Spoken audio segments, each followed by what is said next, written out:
Yeah, it's a little hard to know exactly what the Prime Minister said because he got pretty shirty at pretty much every question. The PM was asked if he had sought clarity on why China was, massively increasing its military capabilities. And the PM appeared to pretend that he didn't understand the question. Have a look at this. Well, you would be surprised if that was brought forward. And I'm not sure what you're getting at. Now, the reporter helpfully simplified the question, and then in true diplomatic form, the PM answered an entirely different question.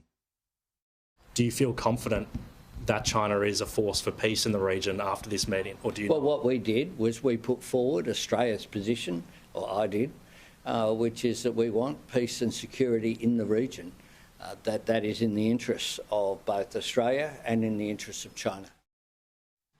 OK, so we want peace, but the question was whether or not the PM was confident China wanted peace, and that question was skillfully sidestepped, Dave.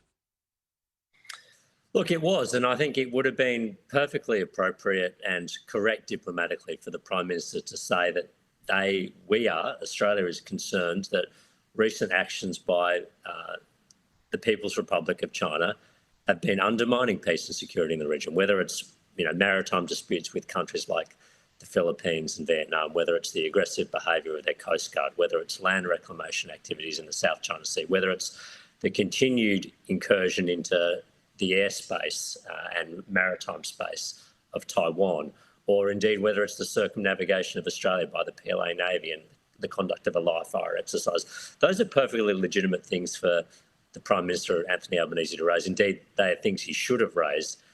And the fact that he seems so hesitant and reluctant to disclose what was discussed on the terms that he raised these things suggests to me that he didn't raise them forcefully at all or not with any serious intent.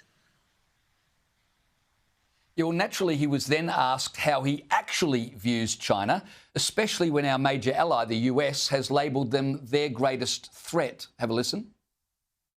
We have strategic competition in the region, but we continue to engage in order to support peace and security in the region and stability in the region. Well, if strategic competition means increasing your nuclear arsenal and your warships, then, yeah, I guess we have strategic competition, Dave Sharma. Look, I think that's right. I don't think there's any doubt that the People's Republic of China under Xi Jinping has adopted a much more aggressive and expansionist attitude than previous iterations of the CCP leadership. And that is rightly a concern, not only for Australia, it's a concern for many of China's neighbours, Japan, Korea, Vietnam, Indonesia, Malaysia.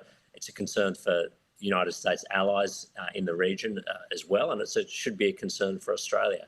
I mean, we desire, and we should desire, a prosperous and productive trading relationship with China, but that should not mean that we park any other differences or discount them or do not raise them whatsoever. We trade because it's in our mutual interest to do so, not as a favour to one another. China buys our iron ore because they need it and we're a good, high-quality, reliable supplier. That's the basis of that relationship. It doesn't mean that we should be papering over differences in other areas or failing to raise our fundamental strategic and security concerns. Now, there was the not insignificant matter of the port of Darwin, currently on a long-term lease to the Chinese. Did the President express any objection to your plans about bringing the port of Darwin back into Australian hands, or any potential response that China might take to that? No, it wasn't raised. Dave Sharma, are you surprised that that didn't come up in the meeting? Look, I am a little surprised. It's not clear from the Prime Minister's very curt answer whether he raised it or whether it was not raised by the Chinese side. I mean, I don't think that Albanese should be going out seeking to magnify points of difference, but he should be very clear on why we took that decision that we've taken, and it was in response to an opposition election commitment or policy that we announced in the course of the last campaign. And I think it would have made sense for me, at least, for Anthony Albanese to explain the basis of that decision to Chinese leadership. The The Prime Minister spoke a lot about the importance of dialogue. Have a listen to these comments. One of the things that we know is that dialogue is a good thing. If you don't have communication, you can have misadventure and misinterpretation as well.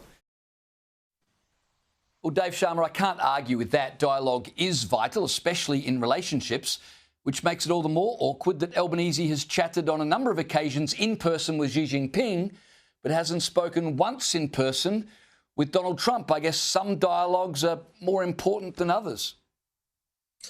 Look, quite right. I mean, look, and this is an important point. Dialogue is a means to an end. It's not an end in itself. It's good that you're talking, but the important point is to get a set of understandings in how you're going to conduct your relationship and make sure your interests are registered. And if Anthony Albanese has done that in China, well, that's positive. But seeking dialogue for dialogue's sake is not the purpose of diplomacy or foreign engagement. And you're right to point out that with our most important defence, strategic and on some measures economic partner, the United States, Anthony Albanese, it's now been, I think, 250 odd days since Donald Trump was elected. He's yet to meet him, and he didn't have a meeting in Canada. Well, look, that was understandable. Donald Trump left early. He could have had a meeting with JD Vance at the Vatican when the new Pope was being sworn in or inaugurated. He didn't take that opportunity. And he doesn't seem to have any plans to make that trip soon. And I think we have vital interests, not only trade interests with the United States with respect to tariffs and other trade measures, but also, of course, with nuclear-powered submarines, the AUKUS project. Absolutely. Some dialogue with the US would be most welcome. Dave Sharma, appreciate you joining me tonight.